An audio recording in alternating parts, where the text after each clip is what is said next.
Hello and welcome to Fitness Without Filter with me, Richard Palfrey. Today I am talking to Charles Barclay, who's a personal trainer here in Dubai. He works as an online coach and is a great source of information on many, many things, including diet and supplements, which is why we're talking today. So, Charlie, thanks very much for your time today, buddy, and please introduce yourself. I'm Charles or Charlie Barclay. Um, I've been coaching, been around the fitness industry for God, it must be over 10 years now, which makes you feel old. I've been all over the map really in terms of what I've been interested in terms of training, which I've done a little bit of CrossFit, done some triathlons. At the moment, I'm really into like physique sports and stuff like that. But Mhm. the overarching theme of all those things was always nutrition. Like that's always going to be whether you want to do the fastest triathlon time or you want to look your best on stage, nutrition plays a role. And so I've kind of always been really fascinated by that side of things. And then kind of that what goes alongside with nutrition is always supplements to one degree or another. Um, Sure. so just sort of dived in that realm of things head first, basically, for the last few years. Cool, awesome. And we were talking before we started recording, you and I have been crossing paths here in Dubai for years, and based out of the same premise as everything else. And the reason I approached you as I did last week, and you were really readily able to talk to me, which was fantastic, is a previous guest and friend of ours, Rowena. You were also her coach and Yes, nutritional advisor, which exactly is going right. to factor nicely into questions I've got for you in the future. Um, but jumping right in then, when we talk as if we were lay people speaking to you, the expert, when it comes to diet and supplements, what do people think supplements are and what are they misconstruing? What's the misconception? Mm. Uh, this happens far too often, really, and it's probably a big kudos to the people who do the advertising for supplements. But I think people have got it mixed up between how effective nutrition is and how Mhm. effective supplements are. People Right. seem to think that supplements are incredibly effective, and if you just get those things right, I'll buy the best fat burner, I'll buy this testosterone booster, and everything else is going to take care of itself. When really they are I mean, at most kind of the 5% difference makers, really, maybe even less than that. Mhm. Um, the things we're taking to, when it comes to at least to uh, on the fat loss and gym performance side of things, uh, a bit less healthy. Health supplementation can kind of you can get a little bit more efficacy out of them, but even then, you're still going to have to look after your nutrition. And so I think that's where people kind of want to run before they can walk. They want to get, they want to buy all of Life Pharmacy before they've actually bothered looking around the vegetable section of Carrefour.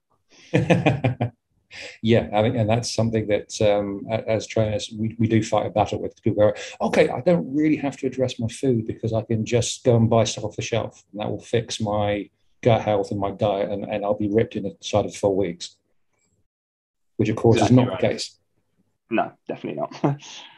So, if we're thinking about the kind of average approach to supplementation, then obviously everyone knows what protein shakes are. You know that's been around for a long time. I remember the first time I became aware of any kind of protein supplement. I was in my military career. I was based in Kuwait, and we shared the base with half American, half British, and routinely in downtime, we'd wander across the PX. I was like, what the hell is all this giant tubs of shit? It's got bulk gain, whey, all this kind of stuff on it. And I got talking to some of the guys in the gym there. Oh yeah, we take this, do this, and this is pushing 20 years ago now. And trying it way back in the day before it was commercialized, this stuff didn't mix very well with water. It tasted foul. It was absolutely disgusting. And at the time, not knowing what I know now, is a large part of the magic of that is it just basically causes a lot of water retention. Yeah, exactly right. So you'd have these guys go, "Oh yeah, I'm putting on this weight," and of course, once you get a bit more educated, you go, "Not really. You're just turning yourself into a waterbed. Yeah, You're just puffing up, especially with literally." with those kind of like all-in-one type things as well. It's just God, some, and they mix like concrete as well, so you just get a horrifically heavy stomach. Mm-hmm. Yes, you're very, very much so. Yeah. Right, so again, talking from the point of people who aren't informed, just to sort of like purpose of this conversation, what are the kinds of things where you would readily be taking a supplement in terms of general health?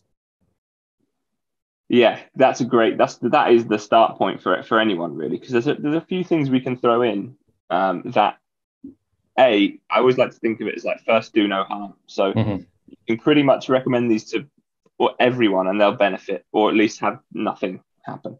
And those would be like your omega-3s, whether that's from a fish oil. Now you can get kind of algae derived omega-3 and vitamin D. The omega-3 thing is really important because heart disease and cardiovascular disease is on the rise, and even in most of the studies when it comes to these kind of things, not most of the studies, there has been studies that show even just supplementing with omega-3 and making no changes to lifestyle, although we'd want to do that as well, but without doing that, you still get some benefits in terms of like your blood lipids and these kind of things.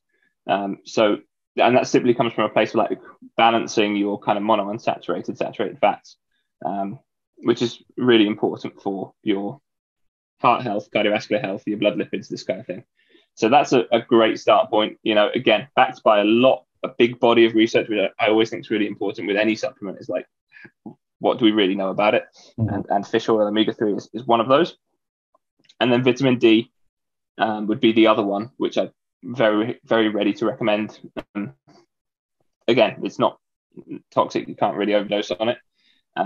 And even though we live in Dubai, even here, you'll get people who regularly, if they get their blood tests done, will be deficient in vitamin D. Yeah, I mean, I've had to just jump in there, but you're absolutely right. I say we live in the desert, and the idea of, but how can you be vitamin D deficient? I've had clients here and in Saudi Arabia when they've gone for lab work, and so you are chronically deficient in vitamin D. And the point where they're taking injections for 3 or 4 weeks to bring their numbers up to what they should be. Yeah, it's really common, especially more and more with the modern way of living. Like, yes, we live in the desert, but we're basically going from air-conditioned apartment to car to air-conditioned office, and then you might not leave until the sunset anyway. So the actual time where we're in the direct sunlight is very minimal, which is where you can derive a lot of your vitamin D from naturally, right? So supplementing with that is basically going to help bring all those levels back up again. And the cool thing that you can do with vitamin D as well is you can sort of take high doses of it without any toxicity and bring those. That's why people get the injections done. It's just a quicker way to get a really big dose in fast. And your body has a very good way of storing that, so it just kind of uses it throughout the time that it's in circulation. So that's a really, really good one. And that vitamin D is really important for quite a lot of things, but bone health will be a big one, particularly if you're getting into the older side of the population and things like that.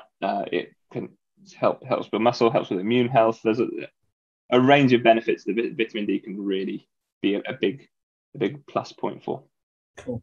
Okay, so I mean, we've touched on some things there, and there's the obvious other normal health implications. If you're getting older in years, you might really want to think about supplementation because that's going to benefit, like you said, bone health, all the rest of it. Younger children, I would probably guess, not being a parent, you want to get their diet correct first. I mean, unless there's a health issue, you're not going to start giving them random stuff. Although I do always remember the summers growing up, my brother and I staying with various grandparents, because one of both relationships, just the grandparents were taking fish oil and everything else. We got given the same stuff as kids every day. It never hurt us. Tasted revolting, but it never hurt us. Yeah, it's funny, like that generation, like cod liver oil, these kind of things that you always hear about. And you're like, oh, that can't be good. And then you're like, oh, that's actually what it is. Yeah. You realize they're kind of onto something. It's a case, like I say, you think grandparents 2 generations ago, they were doing stuff that we just now try and push still to our clients. Absolutely. It's funny. Sorry.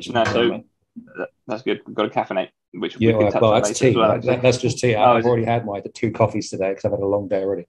But yeah, so we've got seniors, we've got children, we've got deficiencies, allergies. Obviously, some people have to supplement their diets for that reason. And then there's pregnancy as well, which I don't know if you've got much background in the way of supplementing during the course of pregnancy. No, I try and leave that to I actually just one of my clients just left training for a few months because she's gone to go and have a baby now. So I do certainly help pregnant people, but I'll generally refer out to their doctor, their OBGYN, in terms of I can make recommendations, but it's quite variable in terms of what women need from case to case. So again, it's one where I'd probably just be thinking about focusing on lots of micronutrition, which should come from food mostly, and then covering off the basics again. You might be looking at the only consideration with pregnancy is obviously like the fish oil. You're kind of recommended not to have as much fish and stuff. I think it's mostly from that kind of the mercury scare kind of side of things. Okay. So you might be looking to change that for something else. But again, I would definitely just consult your doctor there. I think that's one as fitness professionals, you sometimes have to go hands off and just go like, let me know what they say, and then we can go. I mean, that's always been my approach as well with anyone with a health concern or pregnancy like that. It's like, right, I can take you so far. Go and talk to your individualized healthcare professional because they are going to know more than me and they know you better than I do. So of course you go to there. So you and I are both of an age where we know the last 10, 15, 20 years. When do you think supplements really took a jump? Is it in line with social media or was it before that? I think it was just before. But then I was really like deep into that kind of stuff when I just kind of got into the industry kind of 10 or 12 years ago. So that would have been like 2010, 2011 maybe. I feel like things like the bulk suppliers really took off in my protein. Back in the UK, you had like Protein Works as well. They had a few of these kind of like bulk suppliers. And then, I mean, you opened, even now, but back then especially, you opened any Men's Health, any Muscle and Fitness, it was just like article, supplement advert. So I feel like, at least from my recollection, it's like around 2010, 2012, they really took off. And I think that was helped by the kind of evidence base with it, both in terms of the science anyway, and in terms of evidence base within the fitness industry was more or less nothing. So they kind of had free reign to make a lot of claims. Yes. And make a few bucks. Yeah, and we both know over certain brands, certain people that have made a lot of money off supplements in the last few years. I mean, most people don't really understand unless they've watched things like Bigger, Stronger, Faster, which if you've not watched it, anybody listening or watching this, I recommend you go and find whatever forum it's on these days. But Chris Bell, the guy who made that, I'm sure you've seen it. That little expose he does over about 10 minutes. It's like when supplements were becoming a thing initially, they were regulated because you couldn't claim, as with all kinds of preventative fraud, you can't claim something does something that it doesn't. And then certain companies had a certain friend in the government in the US who just happened to deregulate any form of supplements. All they have to put on the packaging is, this is not certified by the FDA. So you can claim anything you want. And until it becomes such a big lawsuit the government has to investigate, it won't be investigated. And that's been the attitude globally. Right. Yeah, it's quite that's another thing I don't think the general population and general fitness consumers to realize is that the supplement industry isn't regulated like the food industry, which is quite bizarre when you think about it. They can literally, you'll read any supplement tab and it'll say may help this, may help that, which is basically their way of dancing around the legalities of what things might not do. Sure. And then they as far as what they put in there, they have more or less free reign to do whatever they like. And there's the biggest one, at least from our generation, would have been like the Jack 3D pre-workout. I don't know if you remember that. Yeah.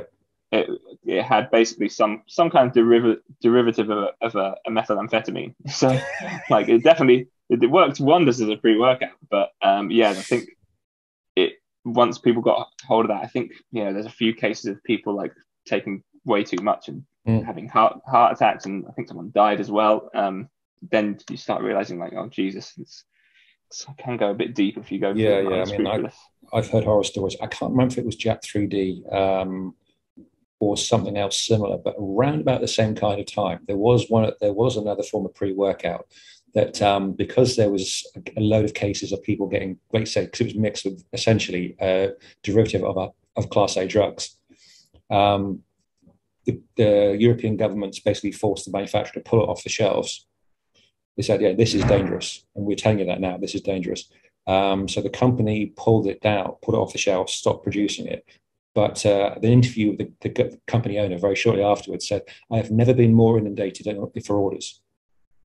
because Isn't that everybody funny? who were a customer or wanted to be a customer, when they went, oh, but they're going to ban it because there's some horrifically powerful shit in it. I want it. I do remember that as well. I can't remember the brand either, but yeah, that was also a shock. It's like, oh wow, that's why it works so well. Well, I want to, before it gets discontinued, I want all the Exactly. pre-banned It's got speed in it. stock. You know, you're literally buzzing off your face like you're going to a rave in the 90s, and that's why you're losing body fat. Yeah, it is. It's mad. I did hear I can't remember if it was a documentary now or a radio interview some years ago. He probably doesn't continue his business anymore. COVID probably killed it. But there was a guy in the UK whose business was entirely like, like poison control in America. You have that phone number you can just call. Oh, my kids accidentally drank this, whatever. What's the first advice for in the hospital? He did a similar thing. It was all only to do with bodybuilding drugs, because he'd seen it and done it and taken it, or he knew someone that had. So he was right. Typically, lads, call me up or email me, ask me your questions. I'll give you a no bullshit answer. I won't sell it, but I'll tell you what not to do, what not to mix, everything else. And he was saying in this, I think I watched it on YouTube, if I remember right. He was saying that sometime in the past, he'd been given this bottle of stuff to take in the gym as like a demo trial. Didn't know what was in it. He was just told, this is great for stripping fat off you for a competition. But, caveat, don't ever drink more per day than one capful. And of course, humans being humans and men being men, if this much does 10%, if I double it, so he started doing this, and he was saying that I've never seen results like it. My body fat dropped so quickly. I felt awesome. And then I started to have some weird health issues. And then I started to have bleeding gums, and then a couple of teeth fell out. And he went back to the guy who gave it to him. It turned out he had industrial strength undiluted LSD. Oof. He was drinking the stuff straight out of the lab, basically. Yeah, but he got to a point where he was drinking it in half a cup like that. Yeah, that tells you all you need to know about. Like, I mean, that's obviously the performance enhancing side of things, but the supplement industry in general is like, you can make claims like that, and I think people are so keen to get the quickest result with the minimal effort that they'll just be like, all right, let's say no more. So it's definitely, there's an interesting side of, I think that's where all the marketing really stems from, to be honest. Well, I mean, you touched on it a minute ago, like you said about the magazines. I mean, for most people that, again, buy whatever magazine, whether you're a man or a woman, that's sport or fitness related, they're generally vehicles for advertising. I used to write for a couple. In this case, of all they're trying to do is get enough advertising to fund the magazine, and sales are profit. That's it. That's how it works. And that's why, like you said, you see like every second page is an advert for this supplement, because the companies pay to get their products in the magazines because it will get the biggest eyes. Obviously pre-social media. Nowadays, they'll throw money at the influencers who will get far more eyeballs on their products. But yeah, in the early stages of that, like I said, some of the claims, and again, if you go back to Bigger, Stronger, Faster, Chris Bell makes his own fat loss supplement, and it takes him no time at all. It's like fake a before and after photograph, stick that on a tub, and then make these capsules that have basically got flour in them with a little bit of sweetener and coloring, and I can sell this for $80 a jar, and you can't do anything about it because it's legal. Yeah, and that is the unfortunately kind of what we've been left to clear up the destruction of as fitness professionals. But I do think people are getting more and more clued into it. Sure. Funnily enough, maybe it's because of the death of magazines. I don't know.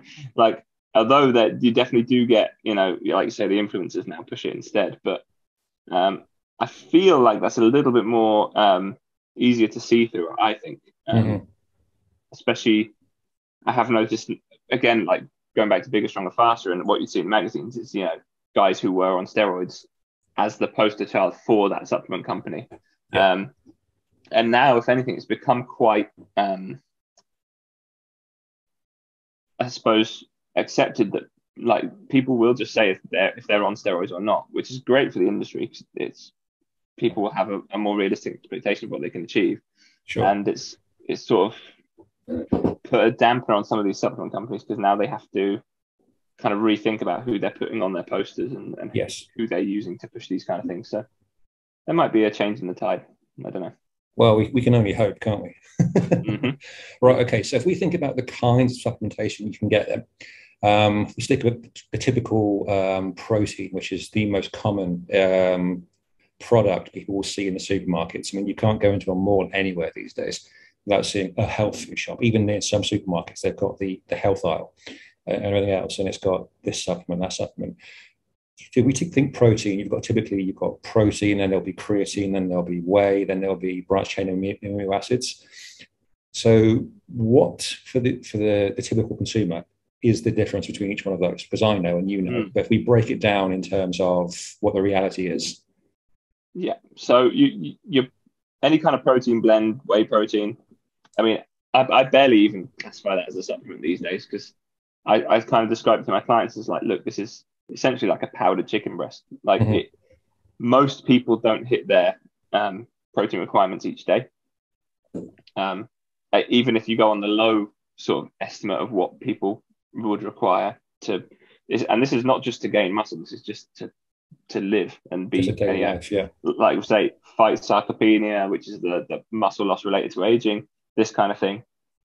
You know, people don't eat enough protein just for that side of things. So that's normally, if people don't have a lactose intolerance or something like that, a pretty easy recommendation as a practitioner, because it can only help people hit that protein requirement with also super convenience. Like if you're rushed in the morning, or you know you've got to go, you do your morning workout and you've got to go straight to the office or whatever, it's easy to just fire a couple of scoops into a blender and into a bottle and shake it up.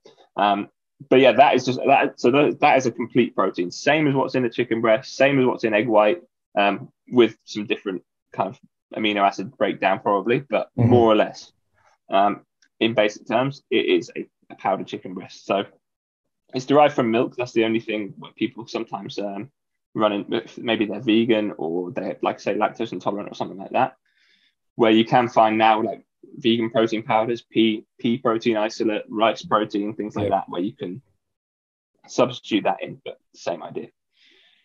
Branched chain amino acids, on the other hand, are definitely starting to see a death now, but particularly because of the amount of research that has come out about them. So branched chain amino acids are 3 of the 20 amino acids found in your whey protein, basically, or any protein. And it was thought for a long time they're kind of the main amino acids that trigger muscle building and trigger muscle protein synthesis, so that they were pushed as this kind of, you can give yourself this extra boost. But the way I would probably describe them is it's like switching on a light switch if there's no power behind you can switch on muscle protein synthesis with the branched chain amino acids, but if you don't have the raw materials of the other 17 amino acids, they're bugger all use. Yes. So if you're having, this has been shown time and again in the most recent research, that if you've got enough protein in your diet, branched chain amino acids do nothing. Thank you. It's nice to have someone else say that, because I was going to say the exact same thing. They literally do nothing. And they are very cheap for supplement companies to produce. They literally kind of these raw powders that they can just mix together very, very cheaply and sell them at a great markup. And they really just do nothing. So that is a big avoid on that one. Then creatine. Yeah. Sorry, go on. No, yeah, and then creatine is aside from all that, actually another easy recommendation for me most of the time. It's essentially the fuel that your cells needs throughout your body is ATP. The P is ferrophosphate, and creatine phosphate essentially gives your body more of these phosphate molecules to create and recycle energy. So you can think of it as adding more immediate fuel to the fuel tank of your muscles, your organs, your brain, all this stuff. And again, it's another supplement that has a huge body of research behind it. It's incredibly safe. It is effective. It's one of those ones that we know does, yes, you have non-responders to it, but if you're a responder, it is incredibly effective. And it's incredibly cheap, which is fantastic. It's this is one where, like, this is the win for the common people, because supplement companies can't really do much else. Like, creatine is creatine. It's cheap to produce. They sell it for cheap. and it works. So it's one that's also not going to break the bank in terms of Yes. adding it to your regimen. So you mean to say that creatine is not a steroid? Oh no! Yeah, did you know? Yeah, that's the classic misconception as well.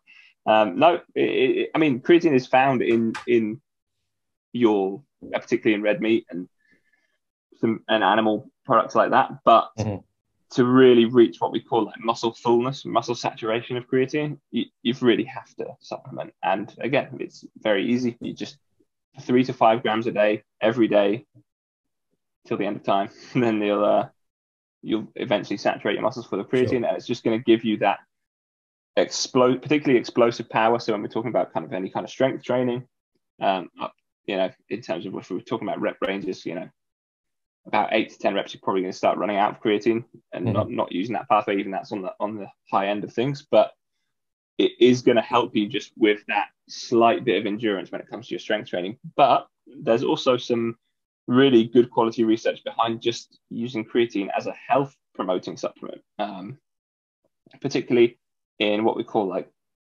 hate the word detox, but liver detoxification. What your liver doesn't actually, you don't need a supplement for, but when your liver filters out these toxins and stuff that it needs to filter out in what we call phase 1 detoxification, it uses creatine and it uses ATP, it uses energy, it uses phosphate to help that process. So creatine there's been some interesting studies to show that it helps with that.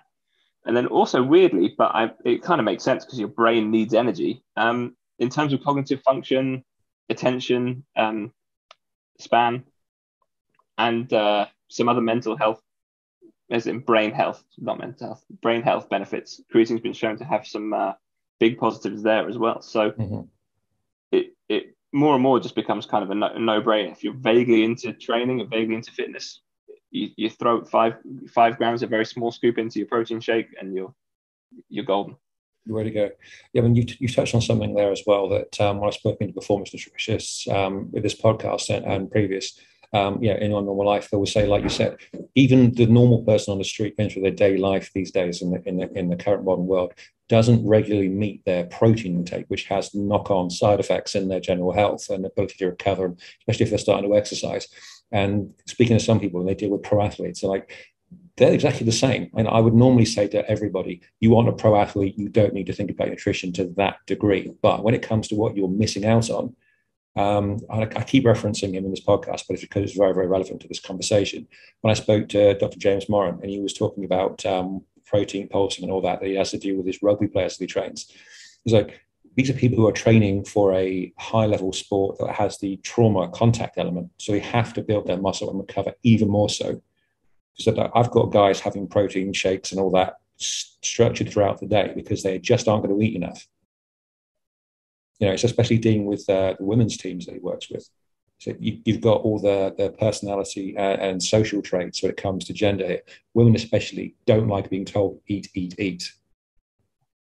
But he said if you go to them and go, okay, just drink this in between meals and then before you go to bed. It's like, oh, you've met your goals, no problem. And like you said, there's a staggering performance difference on the pitch. Yeah, and that's on a professional athlete level. So just imagine how much benefit that's going to help if you're, just starting or you're just a weekend warrior. Your recovery is still important. Sure. And it's going to be that difference between, it's not going to, the other thing, you start taking whey protein, you're not going to turn into Arnold Schwarzenegger. It's just not how it works. But It is going to make those sore muscles a little bit less sore. It's going to mean that when it comes to your next training session, you're going to perform that a little bit better.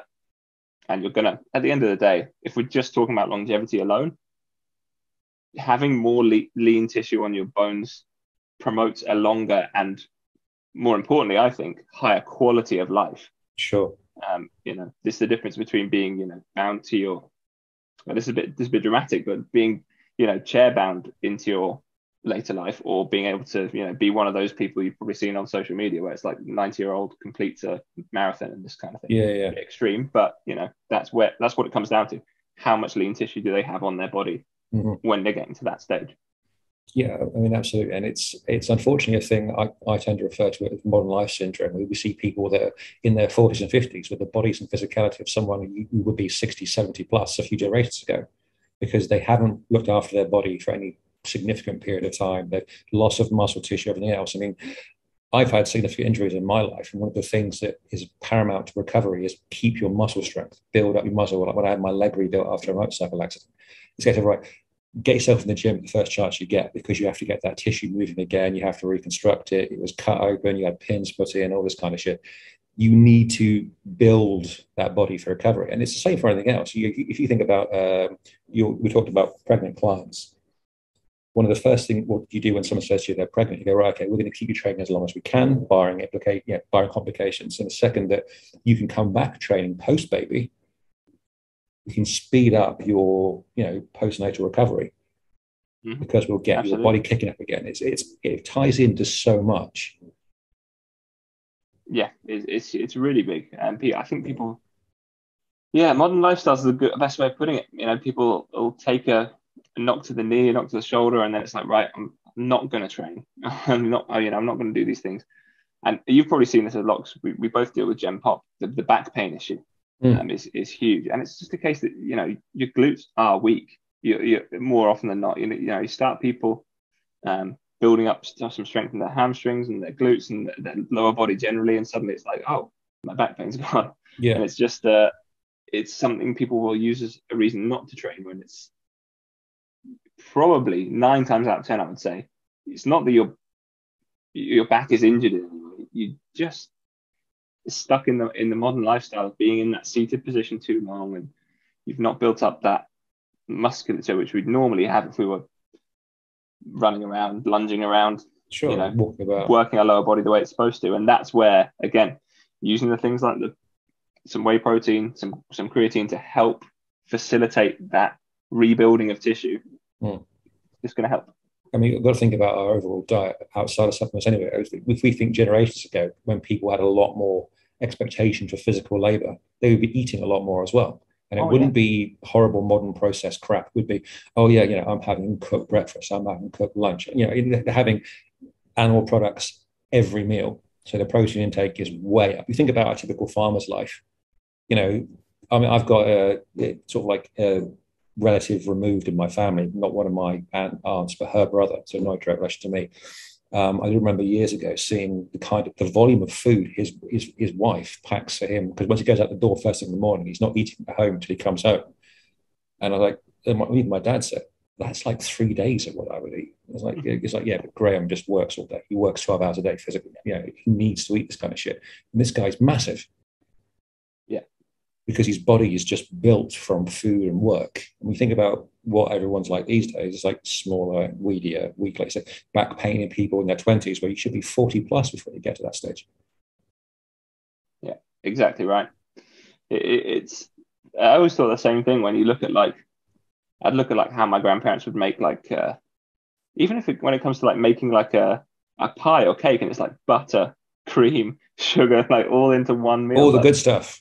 All the good stuff, but that's it. When you're actually going out there and doing usually some kind of manual labor, or you're on your feet a lot of the day or something like that, it gets put to good use. So that's where, you might be now a little bit more seated most of the day, but we know that things like step count, adding some more just general activity, can get you back to those kind of levels, I suppose. Sure.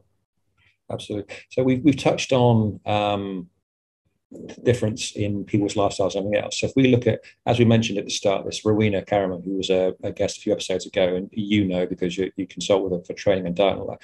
If we take someone who is vegetarian or vegan versus the more omnivore kind of lifestyle, if someone's listening to this or watching this and going, well, I'm this person, this applies to me, what would you recommend be their approach to supplementation? Because they're going to be missing more than just straight protein in their diet from animal sources.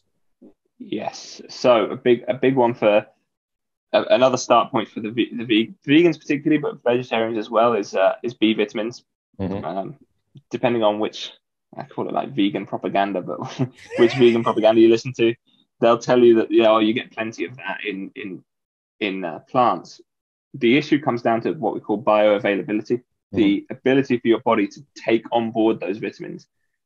And the B vitamins you find in plants versus the B vitamins you find in animal products are much less bioavailable, unfortunately. So yes, while we can say that your green leafy veg does contain B vitamins, it's much harder for your body to get into it and take it on board. So another, 9 times out of 10 occurrences that just a lack of B vitamins. That's why you might find, maybe you've heard of it, people will switch over to being vegetarian or vegan, and it's kind of the energy levels drop a little bit. That's what B vitamins are for. They unlock the energy in your food and make it available for your cells. So when you start becoming a little bit, down on those kind of those B vitamins, you feel a bit more lethargic. Everything feels a little bit more labored. So that's a big one.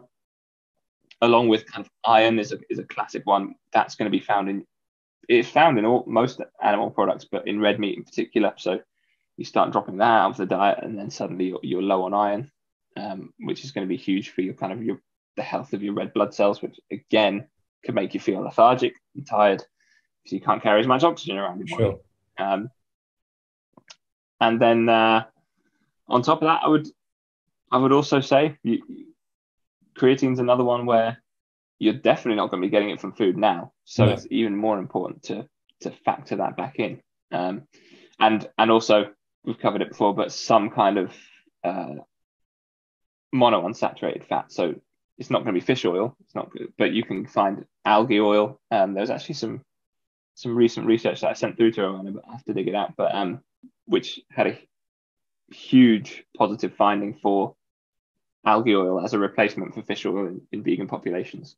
Again, you're not going to be eating oily fish. You're probably not going to be having unless if you're vegan in particular, you're not going to be having eggs. So another good source of that can be the yolks of eggs, but again, if you're vegan, you're not going to be having those. So some kind of vegan omega is a great spot as well. So things that I wasn't aware of. No, so that's good to know. Thank you. Right. So if we think about the difference between, again, you've got more omnivore lifestyle, you've got vegan, vegetarian, and any kind of other variation, are there any kind of readily recognizable signs for high quality supplements, or is it a case of you get what you pay for unless you spend some time looking into things? It can be a mixed bag. There's definitely brands that I think are better, and there's brands that are worse. The price tag does reflect it usually, but that's not to say that all the cheap stuff is bad. So, like, take creatine for example. It's cheap because it's very easy for manufacturers to make, and even then they make a good markup on it. So you'll generally find like that B vitamins one is a good one. Like, they're usually quite cheap because they're across the board because they're cheap for manufacturers to make, and you get what's given in there. The ones that you'll find are more expensive are your kind of less so vitamins but more minerals. So magnesium, zinc, iron to a certain extent. These ones, you'll get these cheap variations that are either like magnesium oxide, or like they're what we call like chelated, so they're attached to another mineral to make them into something that's manageable for your body to take on board. However, the different things that they're chelated to affect how well they're absorbed by your body. So magnesium glycinate is probably the best one you can get in terms of magnesium. It's very easy for your body to take on board. It doesn't cause any kind of laxative effects, which is very helpful. But it is typically more expensive than just maybe if you just search magnesium on any kind of supplement online shop, and you'll get loads of different options. The cheapest one will probably be a chelated magnesium that's just not as readily available, and might even be the version that doctors actually use as a laxative to clear out people before a colonoscopy. So it's definitely a mixed bag. I would say one to spring for a bit more money would be any kind of omega-3 supplement. The purity of the fish oil, the quality of the fish oil, that horrible aftertaste is probably going to come from cheaper ones where they've just used, basically kind of the runoffs from a fish market, right. versus actually bothering to extract them and do like what they call, I think they call it like cold extraction from actual skin of fish. So that's one where it is worth spending a few more dollars or dirhams. That's for sure. But it's a mixed bag. In terms of companies that I definitely trust, Thorn are a really good one. You can find them on iHerb. They're full stock list. They're always really good quality. Jarrow. These are all Australian companies, weirdly enough. But yeah, Thorn, Jarrow are two that I'll always go between if it's stuff like that. They have a huge selection of stuff, but even for the basics, they're always very, very good. I thought you might go to the fish oil thing. When I was studying in Bath, after my military career, we had the house I was living in, all of us studying the same stuff. We had a working arrangement with an organic farm just outside Bath. So we got butter, eggs, milk, and all that every week, yogurt, awesome stuff. But for the time we were there, we, like you said again, the taste and quality of it, we were buying, I forget the brand, but it was Canadian, came in blue glass bottles of fish oil from Canada. And like I say again, because it was organic, because it was cold pressed, because it was high quality, yes, it cost a lot, but you were only having like a small spoon of it a day. And again, like you say, the ingredients that go into it, because they were trying to bulk out and thin out a product to make more money, to make more quantity, there was no aftertaste. You know, the capsules that my grandmother gave me did not taste like this stuff. This was like, oh, it's a subtle fish flavor, not this like, you know, the image you had as a kid about fish oil, this is revolting. The bronzy capsules that did taste disgusting. But yeah, the quality is definitely there. If you've had good quality stuff, you do recognize the difference. Yeah.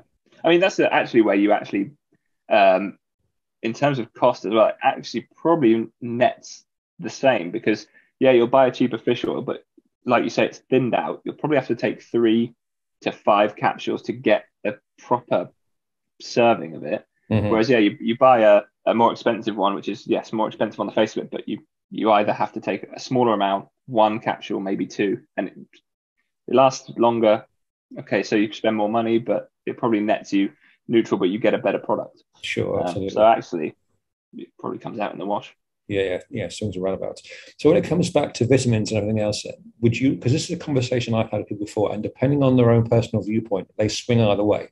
Would you recommend a multivitamin over individual, or the idea of getting specific supplements for specific things that you need, like getting a magnesium supplement and a zinc one, rather than put all together in one batch? So I'll typically go, for most clients, multi and vitamin D. Right. And then, depending on things they report during the coaching process, or things that maybe just, again, they just come to light during your coaching that they're not recovering from, or maybe they go and get a blood test done. Maybe they get a blood test done with their annual checkup and some things come back. Then you can start going a bit more granular. And like I say, if they're vegan, I'll throw B vitamins in there as well. But generally, as a blanket, I think multivitamin and vitamin D is like, that is going to be, I call it like your insurance policy. You're going to hit your minimums with those 2 things. Right. Hopefully you throw some good nutrition on top of that, and you're really going to be covered. So no, I'll generally start with a multi and a vitamin D, and that's going to, for most people, going to cover your bases. Right. I'll get a little bit more granular when it comes to things like the magnesium and the zinc. Maybe is a good one if people are struggling with getting their sleep, for example. So we know that magnesium has not only is it good for, actually it has a sort of a muscle recovery component. You'll find a lot of the kind of the salt baths and like any kind of like muscle recovery creams are actually based usually on magnesium. But it also helps. It has like a calming effect. I'm not going to say like antidepressant effect, because it's not true, but that's the thing I can think of it. But it will bring your nervous system down, your sympathetic nervous system down. So it can help kind of bring you into that state for sleep. So if someone's reporting that, maybe that's an avenue I want to go down. And it's the same goes for other supplements. We're building that on top of a foundation of good nutrition. I would also be looking at, well, are you actually getting to bed on time for a start? Are you, glued to your phone right before you turn the lights off. There's some things you can work on before covering that base. But that's something where, again, you're just going to get a bit more granular once you get some fact finding done, rather than kind of throwing everything at the wall and see what's yeah. So just throwing your wallet at a health food store. Exactly. and just going crazy, go take this because I'm sold it. Because funnily enough, ladies and gentlemen, watching, listen to this, the people that work in those stores, they may be lovely people and they may have every great intention, but having known people who do work in those stores and for those brands, their only interest is like everybody else in retail, it's sales. And if you walk in there any given week, depending on what the sales figures have been for the previous month, they will recommend a different supplement to you. I remember someone I used to work in London whose promotions would vary based on what head office told them. It's retail when all said and done. Peek behind a little, view into how the sausage is made. Like, I was affiliated with a supplement company for a while, and that affiliation had to end because it was 1 month was like fat burner month, and I was just like, no, like I know they don't work. Like, none of them really work. I mean, that side of supplements, fat loss, is probably the most the one that riles me up and I hate the most, because there's literally nothing you can take for fat loss. No, not at all. The cold, hard facts. Like, it is all based on your nutrition and that calorie deficit, which again has nuances to it, don't get me wrong, but if you're not in a calorie deficit, you're not going to lose body fat. And the supplement side of things on that is just, it's so annoying. It really reminds me of that. Fully agree with you there. It aggravates me as well, the fact that unfortunately you've got advertising, as we said, now it's moved away from print to social media, which means anybody who thinks there's a shortcut or a magic potion or whatever else just sees fat burner, and you have these stupid fucking products pushed in the UK at the very least, like whatever pod it was a while back, that buy this and you'll radically lose kilos of body fat. No, you won't. Not at all. Not unless that box contains some kind of bacon slicer that you're going to feed yourself into. You are not losing weight fast. No. Yeah. And if you do lose some scale weight fast, it's probably because most of them have, I don't know if you've heard the stories of like the skinny teas and stuff. They just basically make you shit your guts out. Yeah, it's a diuretic when all said and done. That's why you lose the scale weight. Yeah. It's so depressing. But again, funnily enough, I sense a change in the tide, in that like people are getting more clued up to this. They are addressing their nutrition first. They know they need to do more steps. It's slowly becoming round. Yeah. Thankfully, slowly, but so. I mean, I've referred people before when they go, oh, but I'll take this product, and I go, right, okay, go onto Google and look up Sandow, look up the Saxon brothers, who these are guys hundreds of years ago, literally, who had ripped stomachs, massive arms, everything else, and they were circus body power lifters and the rest of entertainers. Sandow was like I forget what he did for a living, but I think he was in medicine. Circus performer, right? Yeah, I think he had a background in that, and then they were all circus strong. Yeah, but it was like they understood dairy, protein, calories versus work effort. I mean, I remember reading in I forget, the book was huge, and it was only part one, talking about the Saxon brothers, who they used to work out for hours at a time. And they used to, it still cracks me up. Their way of getting their calories in, their pre-workout, was to drink cider by the pint. Can you imagine weightlifting for a couple of hours ago, just getting pissed out your mind down the course of doing it? I love it. Yeah, there's who is it now? There's one of the like WWE wrestlers who used to have like a beer before he trained every time. Who that was now, but yeah, same idea. Just ridiculous. I mean, when all's said and done, all right, you won't feel the fatigue as quickly, and you're getting calories in through the content of the booze. I wouldn't recommend it as a health regime for most gym goers. But they're on the right path. Like when you are training that hard, it's, liquid cat. I mean, it's the actual opposite. It's true now. It's like I try and tell most people I work with, like, avoid liquid calories. Like, they're not really doing any favors. But if you are training that hard and the goal is to put more energy in your body, liquid calories is a good way to go, because it's very convenient, very easy. You don't feel so stuffed. I've said it to myself. There may become a point in my future where I conduct a little bit of an experiment with the whole alcohol content training environment, but we live in the Middle East and you can't freely drink alcohol in public. So I could only ever do that if I was training at home.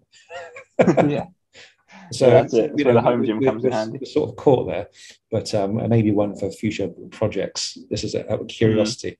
Cool. So we've been talking about pre-workouts and everything. Well, pre-workout is a concept of calories before training. Now, contrary to popular report, unless you're on Jack 3D for it got ripped off off the shelves because it contained drugs, allegedly. That's what we're going to say on that one. Yes, yeah, allegedly. But we talk about the whole pre-workout market. Now, you and I know that's, again, the whole smoke and mirrors thing. Drink this and you will go, you can train miraculously and look like Arnie afterwards, which of course you're not going to, because they'll sell it as contains X, Y, contains branch chain amino acids, which we've just proven are pretty much irrelevant at this stage. And it's always lots of sugar, and it will be taurine or caffeine as the stimulant. Now, I've said to many, many people, I put videos out on Instagram and everything else, I'm going to have it come from you, the guy who knows more than me about nutrition. Can you please explain the difference between caffeine and anything producing energy? Because one's a stimulant and one's produces energy, but I'm going to let you put it into your own words. Well, caffeine is what we call it's ergogenic. So it has an effect on the brain. It blocks these receptors in the brain that recycle acetylcholine, basically. So you have this dump of actually a neurotransmitter. So you feel more energized from caffeine, right? It floods your brain with a very stimulative neurotransmitter. So it has that effect of making you feel more energized, but doesn't actually provide you with energy. So say, for example, this is super extreme and obviously don't do this, but if you fasted for 48 hours, then had a coffee and then tried to train, you might be very alert. You might feel awake and energized, but in terms of actual raw energy you have available for your training session will be almost probably non-existent by 48 hours time. So you'll still have a very poor training session. That's not to say that caffeine is useless. It's up there in terms of the research base.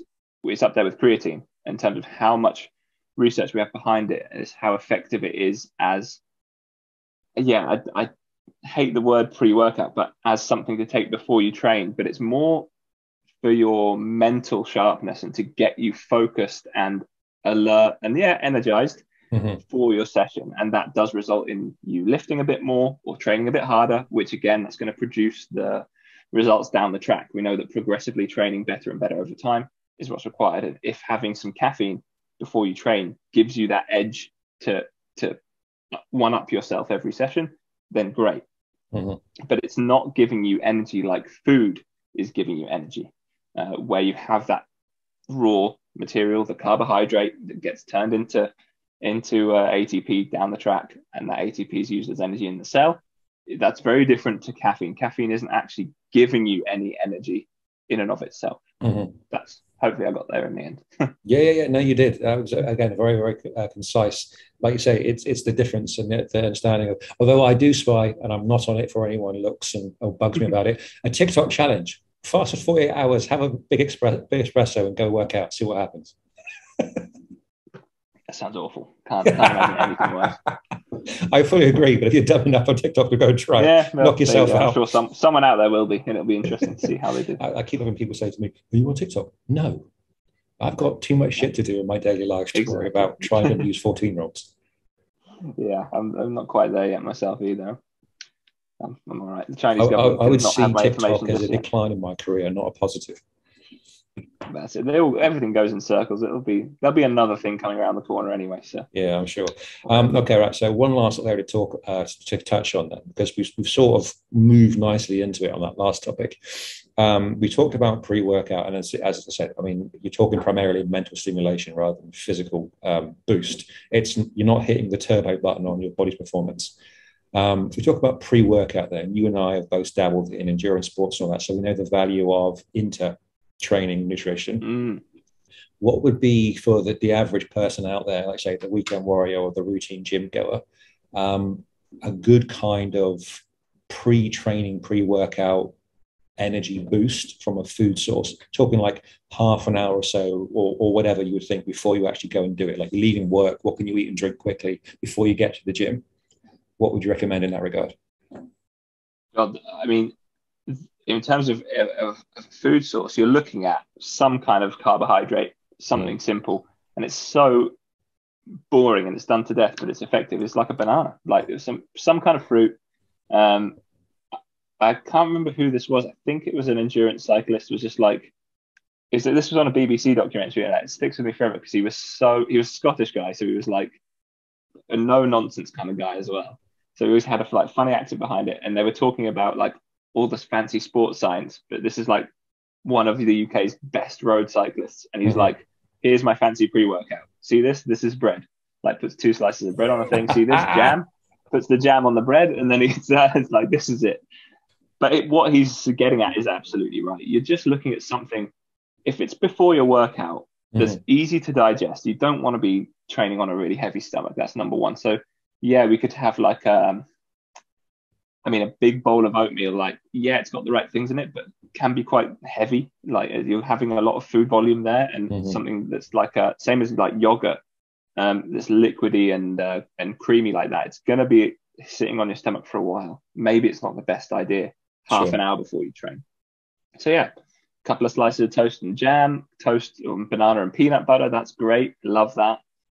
Something really simple. And then if you want to throw if it's a good time for you and it fits between your other meals, throw a protein shake in there as well. Why not kind of have a little bit of protein and amino acids flowing around the body while you train? It's not going to do you any harm. In terms of your intra workout, I mean, people miss this because it's not sexy, but and especially this time of year in this country, electrolytes.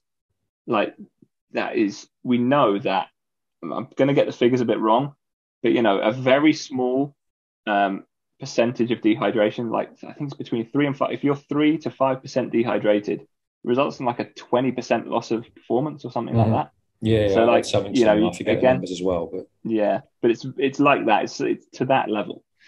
And you can again go down the Life Pharmacy, a supplement shop. You can get your effervescent electrolytes that you can drop in a bottle of water for not that much money. I think like 30 dirhams for a couple of tubes. They're always on buy one get one free as well, from what I can see.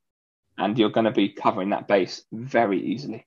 If you wanted to throw some, some powdered carbohydrates in there as well, like people like the kind of cyclodextrin and dextrose, you can. But again, most people that I work with at least are looking to lose body fat. So again, liquid calories in the middle of your workout, probably not needed, but the electrolytes is huge.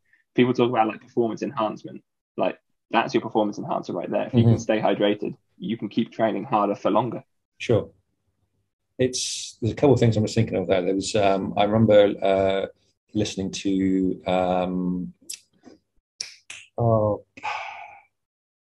the guy who does a lot of training for the UFC fighters, but primarily on their nutrition.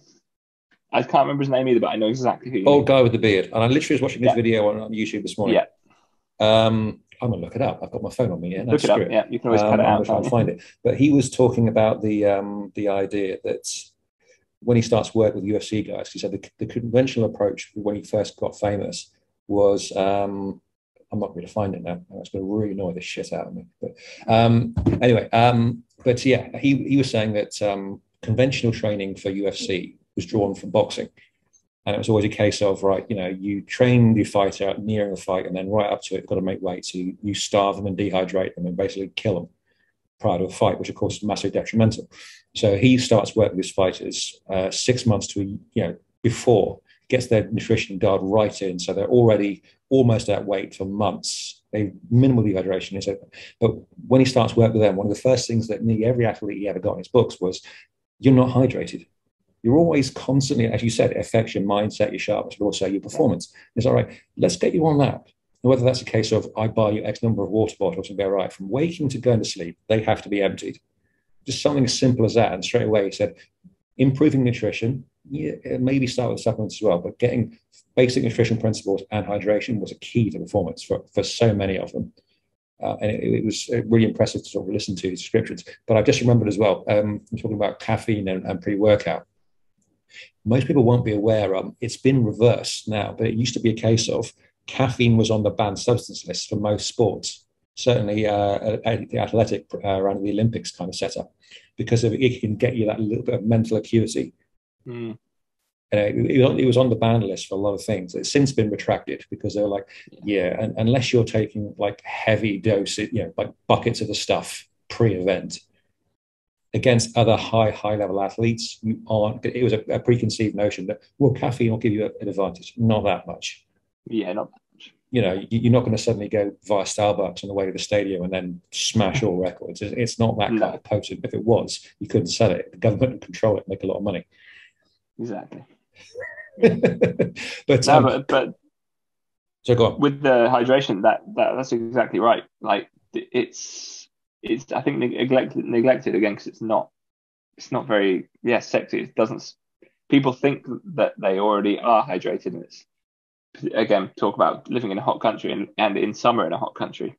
You'll be surprised by people just walking around dehydrated the entire time, and it will make a huge difference. I mean, again, people want to buy how do I improve my performance? Should I buy this thing, this or that thing? And it's like, just get some electrolytes. You'll be so surprised.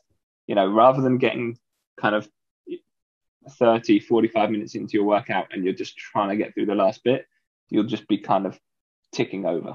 Yeah, I say it's all very, very important. I'm just looking across the list reading. I'm trying to find the name. It's going to annoy them. Anyway, but yes, cool. All right. I said I'd keep you for about an hour because we both got things to get on with. But thank you for your time, because there's been some really valuable information there. Because let's say the basics, the fundamentals for food and supplements, everything else are so misconstrued. There's so much noise out there, and as we all know, it's all primarily based on the idea of buy what I'm selling, as opposed to the betterment for the customer. Yeah, that's it. I mean, if there's a takeaway I can leave people with, it's just like, cover your nutrition first. Mm-hmm. And there's a few choice things that work, use them, and you can basically forget about the rest of it, to be honest. Yeah, I mean, like I say, I am going to find this damn thing. I still got you on here. No, I can't for the life. What, Google, why are you failing me now? Come on. No, right when you need it the most. The one thing I guaranteed I would get, bollocks. All right, I guarantee I'll get off this recording to you and I'll be the first thing on Instagram. But cool. All right, buddy. Thank you very much for your time. I'll say goodbye to you properly when we stop recording. But for now, then, your social media, because you work as an online coach, your website, anything else you want to promote, please go nuts. Yeah, the best place you can find me is at Coach Charles Barclay on Instagram. Barclay like the bank. Unfortunately, no relation. But you can reach out to me there. It's got all my links in the link tree. It's where I'm most active as well, to be honest, with chatting to people and staying up to date. So any questions anyone's got for me, that's the place to reach me. Mm-hmm. And Google has reprieved itself.